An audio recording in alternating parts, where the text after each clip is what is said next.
Danny very graciously agreed to do this interview with me. I didn't know I had it an option. Yeah. You're like, I detest every moment of this conversation, and I'm being forced to do this against my will.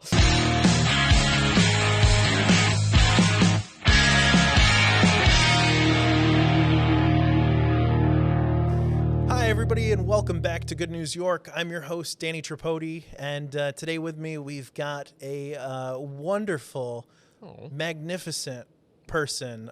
Noah, why don't you introduce yourself? Thank you for those adjectives. I don't know if I deserve. That's very kind. Hey. My name is Noah Chrysler. I just started here at Clickstream Studios, and Danny very graciously agreed to do this interview with me to help me promote one of my other things, my other project that I have going, which is... I didn't know I had it an option. Yeah. You're like, I detest every moment of this conversation, and I'm being forced to do this against my will.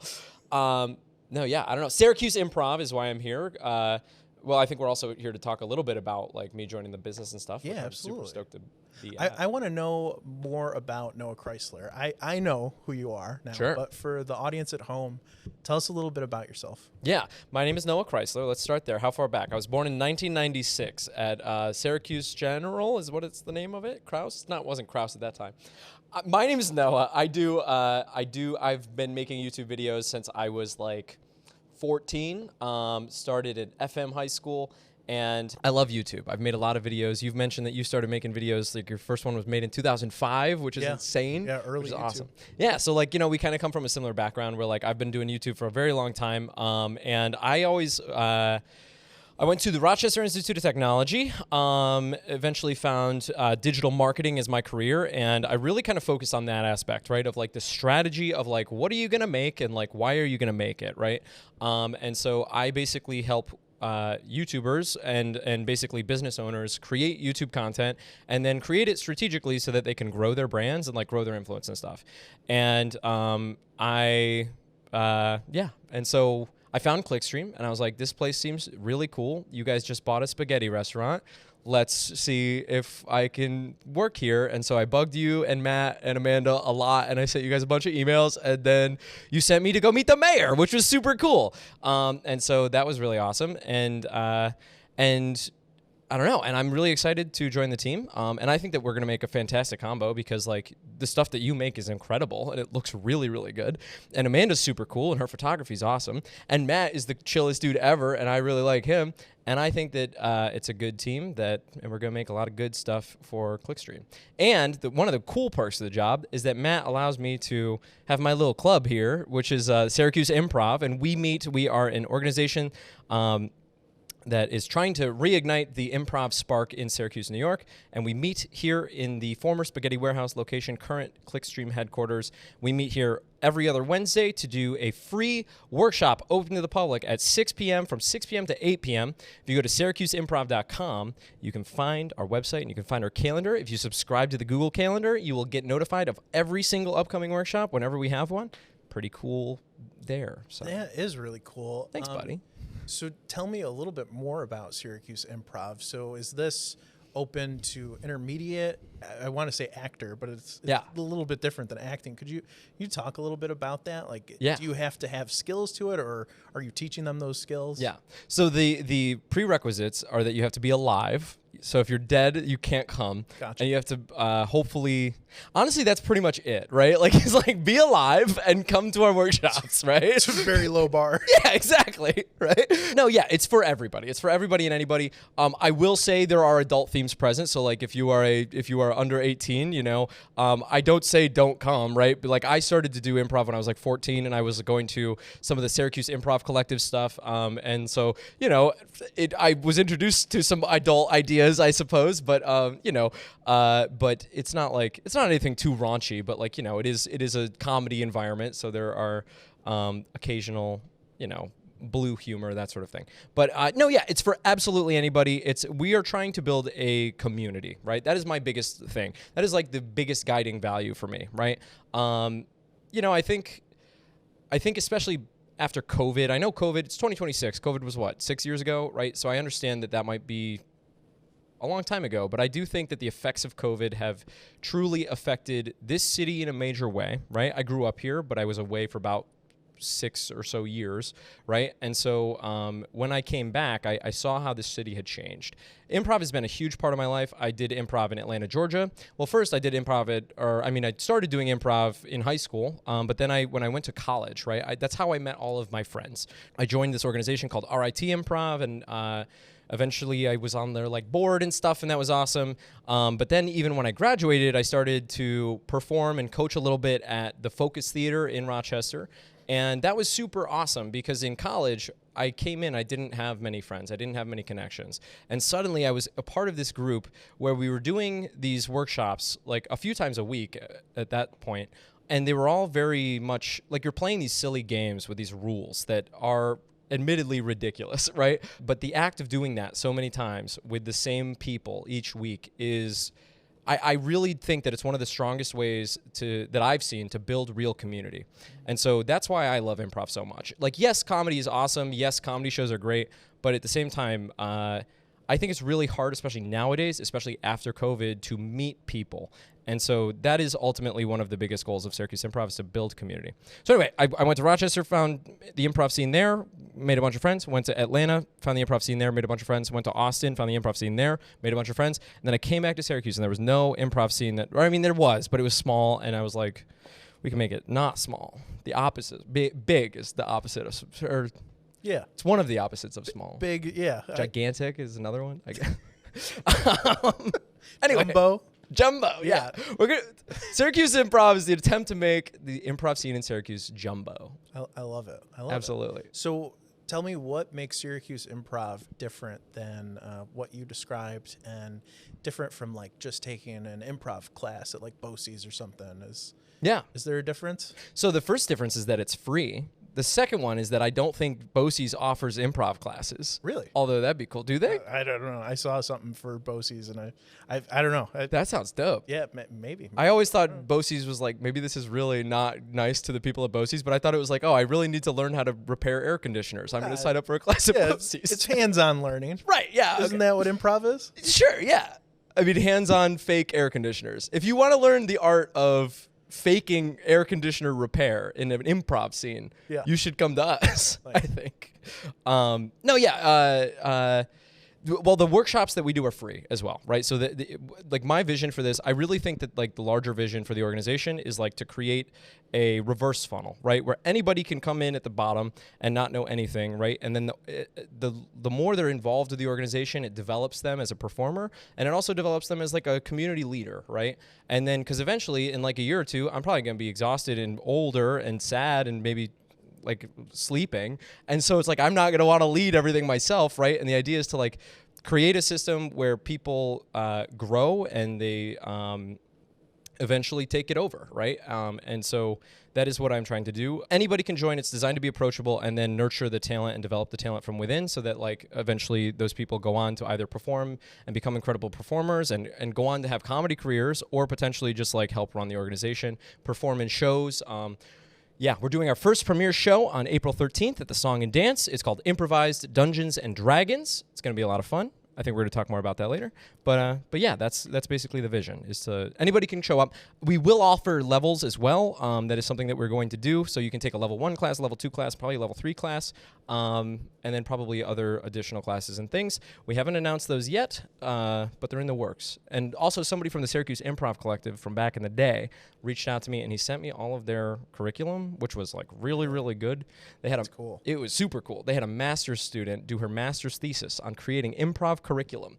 And so this is like master's level improv curriculum, which is sick as hell. And so I don't know, I'm stoked. So when we do build classes, we were going to have a really solid foundation, which I'm stoked about. Nice. That's really exciting. You know, I think it's great to offer these classes that are really, you can use them the rest of your life. You know, public speaking and just feeling comfortable in front of an audience. Like, I'm sure that kind of scratches the itch that improv does, you know.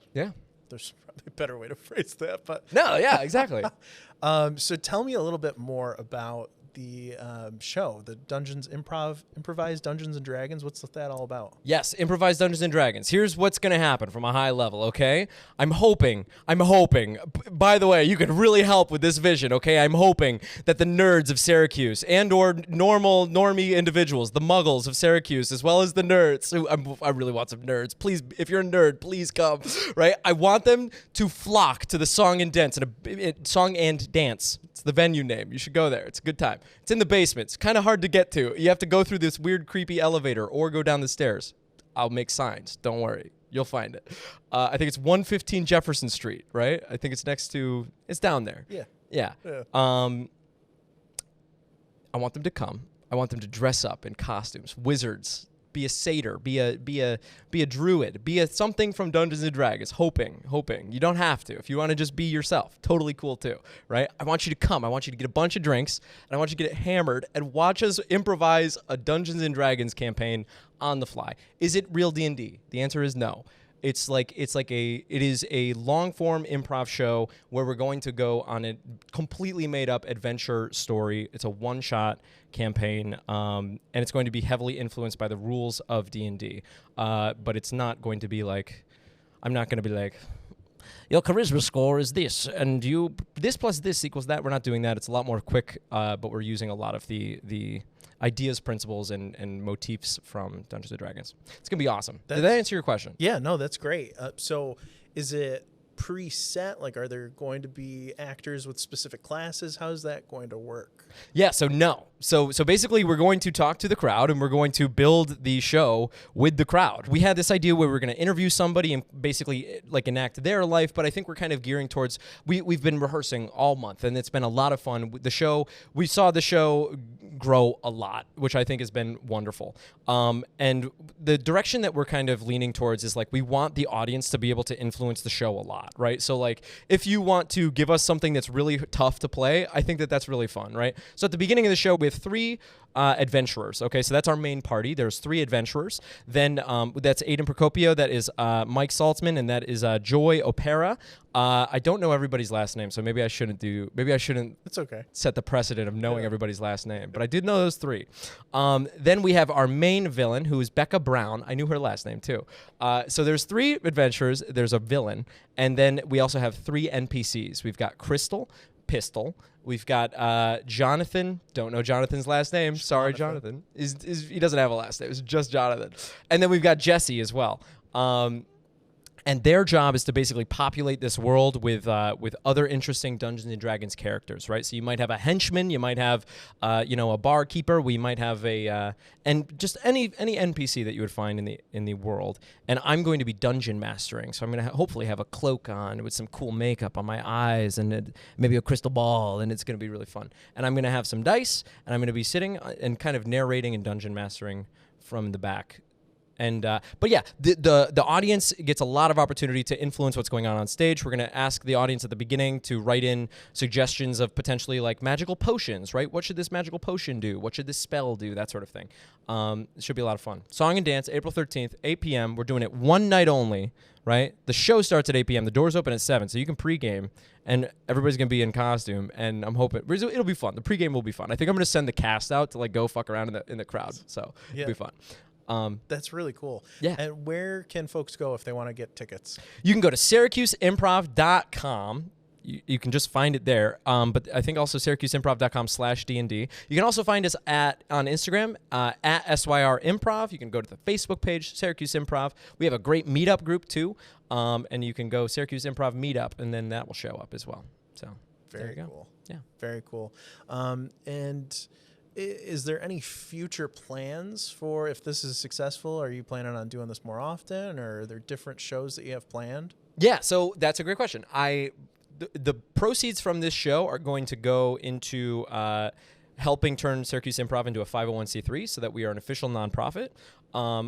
my goal is to not get rich from this. I just love improv, and I want people to love it too. And another goal is to like also increase the level of improv knowledge in the city, right? I spent a long time in high school learning improv, and then I spent a long time at RIT like learning improv, and then I spent a long time in Atlanta learning improv, and then I also spent a long time in Austin, Texas learning improv, right? And so I'm excited to bring that knowledge to classes and shows and things. So one of our values also is education, right? And helping people in the Syracuse area like learn more about the rules of improv and just raise the level of knowledge in the area. But anyway, the other stuff that we're going to do, I would like to do this show again, but in order to do this show again, Danny, I need Syracuse's nerds and normal people and muggles and anyone else in normal clothes who just wants to come see and check it out. $12 online, please. $15 at the door. Please come. If they show up, and there's support here, then I think we're probably going to do this again. And the Song and Dances reach back out and they're like, hey, what do you think? So if this goes well, we'll probably do this version again. If we want to do more of a showcase thing in the future, we might pivot to that. But I don't know. I've been talking a lot. Thank you for listening so much. No, yeah, you're the best. Of course. Yeah, thank you for bringing this up. This is a super cool thing. It's something that I think Syracuse was missing, and it's cool. It really is something that I don't know, just adds value to our city, and I think more people should learn about it and know about it. Yeah, I'm trying. I mean, I grew up in Syracuse, right? There's so much potential in this city, right? But I do think it can be a little hard to get involved, and find community, right? And so for a little while, I was like butthurt and sad. It's like, oh man, there's no real big community in Syracuse, and it's like, screw that. Let's build it. Let's build community, Yeah, so that's great. I did have one other question now that we're talking about it. So the people in the show, were these people that were in your Syracuse Improv? How did you come across this? Were there tryouts? For future people that might be interested in doing improv D&D. Yeah. So we did auditions, right? I tried to do auditions in a very intentional way and try to explain like repeatedly that it's like, look, I understand, like if you made it into this show, it doesn't mean that like these people are amazing and everybody else is the worst. Like that, like we are trying to create a very welcoming community, right? And so when I did auditions, I wanted them to be in a very. Also, my co-founder Johnny Nolan is fantastic, and I love him so much. And I don't know, he has a 9-to-5 as well though, and so like he is not here for this interview, but he is a great person, and if you can't tell, Danny, I'm a little bit sporadic sometimes. Really? Yeah. Crazy, right? Crazy. So Johnny's a great partner in this because like he is like, great, okay, cool. He'll do all the homework parts. and I'm like, it's just super helpful. The Tasmanian devil. It's a yin and yang. I like it. Yeah, exactly. Yeah. Nice. He's the best. I think he's yin. I don't know. Maybe we could cast yourself, tag yourself. I'm yin. Okay. What was your question? We did auditions. We did auditions. I tried to do it very intentionally to make it welcoming, right? And we're going to do auditions in the future, right? So if you want to audition for future stuff, we'd love to have you. The best way, though, to get involved is to come to our free workshops that, again, are open to the community. Anybody is welcome. 6 to 8 p.m. every other Wednesday, SyracuseImprov.com. That calendar, you can hit that little 3 dots, be like, subscribe to this calendar. Get it in your email. Get it. You can also join our mailing list. That's also super helpful, and you can do that way. Awesome. How are you, Danny? No, I've talked too much. No, I'm great. Thanks for asking. Absolutely. Cool. Yeah. No. Is there anything else that I might have skipped over that you wanted to add? I want to talk about Clickstream. Sure. Yeah. Let's talk about it. Are you excited to build an awesome content marketing company together? Am I? Yeah. Hell yeah. Does a bear shit in the woods? Hell yeah. Tag yourself. Yeah. I'm the bear. Bears unite. No. Yeah. Tell me about you. Tell me about tell me about Clickstream. Tell me about you, and tell me about the vision for the future. I thought I was the host. I know, but now you're reversing the roles. I'm turning now? the tables because I feel like I talk too much. Yeah, sure. Okay, I'm Danny Tripodi. I'm 33 years old. I have always had a passion for video editing and making fun videos with my friends, and that kind of transitioned into, hey, I could do this for a living, so just out of working with Windows Movie Maker when I was like 10 and editing a stupid video and uploading it to YouTube and nobody's seeing it, I was like, I want to do this forever. So this working at Clickstream Studios kind of helps obtain that goal of doing this forever, making fun content, fun, engaging content. And making something that will make a lasting impression on the city. Hopefully, you know, if we help enough businesses, I hope that people know Clickstream Studios is where I want to go to get my content seen. Yeah. Hell yeah. No, and I love that, dude. And yeah, when I met you and you show me your work is incredible. And I think I will say that, like, not only fun content, I think making content in general is super fun and I love it and I have a huge passion for it. But I also think, like, I don't know, I've told this directly to clients, and I think it's important, right? It's like I want them to write us a big check every month, and I want them to be so excited and so happy to do it because they see the work that we do and they completely understand the value, and they're like, this is my favorite check to write every month, right? Yeah. And I want this place to be awesome, and I want it to, again, like you said, help not just fun content, but effective content, right? That helps people hit their real goals, right? And does it in a very efficient way where it's also easy for them, where they love the process, right? Hey, I showed up, I did this thing. I actually had some fun doing it. I got the bugs out, right? Like, and I was a little nervous, but I got through it, and then I had a blast. And then not Danny did it himself, but like Clickstream handled all the post-production, didn't have to touch a thing, and it was just done for me, and I'm seeing incredible results, right? That's like the vision that I want to also bring together, and I think that I'm just really excited to do it together. So I don't know. Yeah. Likewise. Yeah. And I also think the stuff that you do with Retro GameCon, I don't know if you've talked on Good News York about get Retro GameCon stuff. Yes. I don't know what you're talking about. Did you design this mascot? I want to know more about the mascot. I didn't. I can't take credit for Retro Boy, but the modern redesign of Retro Boy I can take credit for. He was originally designed by the founder, Ed Forth, and then it was taken by Nathan Grant, who kind of made him more of like a personality, added like little Sonic shoes, and gave him these shoulder buttons they're supposed to be, but we also wanted it to be kind of like a silhouette, Mickey Mouse. Sure, He's recognizable. Yeah. And what's more recognizable than a little Game Boy? And we called him Retro Boy. He's our mascot, and he's been the face of Retro GameCon, which is great. So last year we got these printed up and shipped out, and it was so cool to see people at the show walking around with Retro Boys, either holding it or like in somebody's backpack. And I was like, wow, I helped like make that a possibility. That was super cool. Yeah, dude. I think you've had a huge impact on this city. I don't know. I've been postering for Improvised D&D, and so I've been going door to door to like comic shops and video game shops and kind of trick-or-treating and being like, hey guy, please stick this in your window. And everywhere I go, there's a Retro Boy on a poster somewhere, and I go, oh, do you know Danny? And everybody's like, oh yeah, I know Danny. Danny's the best. And I'm like, oh, that's so cool. Like, I don't know, man. I think that your next event for this is when?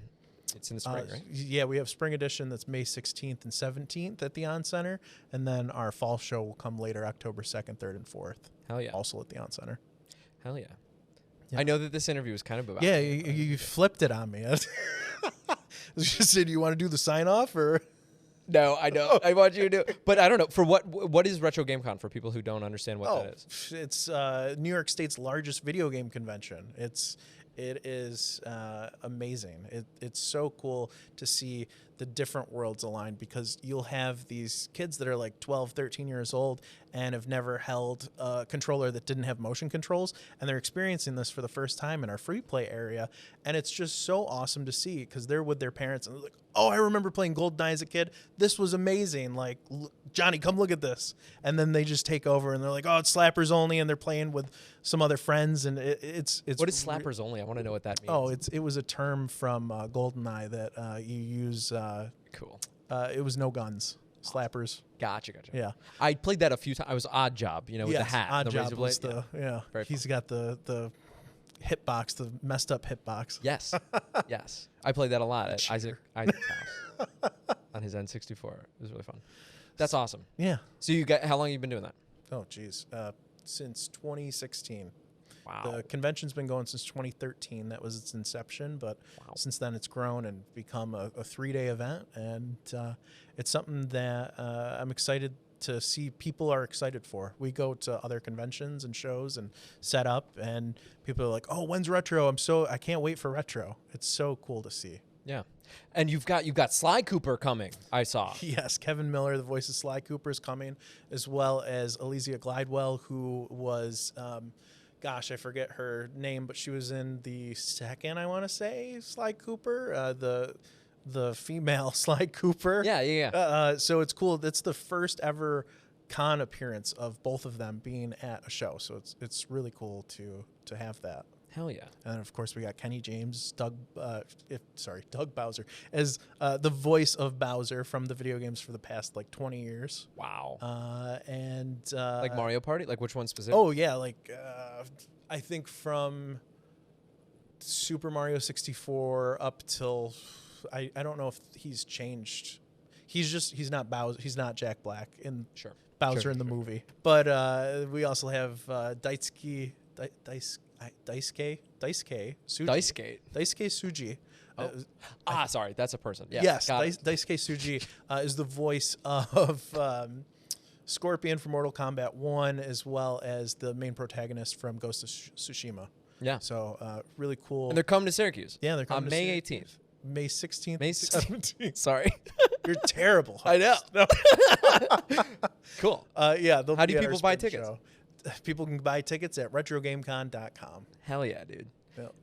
I don't know. Danny, it's been great meeting you because I just appreciate, I don't know. I think it's awesome. You have a wonderful reputation around town, and I'm just so excited too. I'm in awe of what you've already built, and I am stoked to help in the ways that I can, and I'm also stoked to just be here at Clickstream. So I don't know. Cool. Yeah. Okay. Sorry for driving for a second. No, you're good. I love it. Love you. Thanks for sitting down and talking with me, and thank you for watching Good News York. I've been your host, Danny Tripodi. We'll see you next time.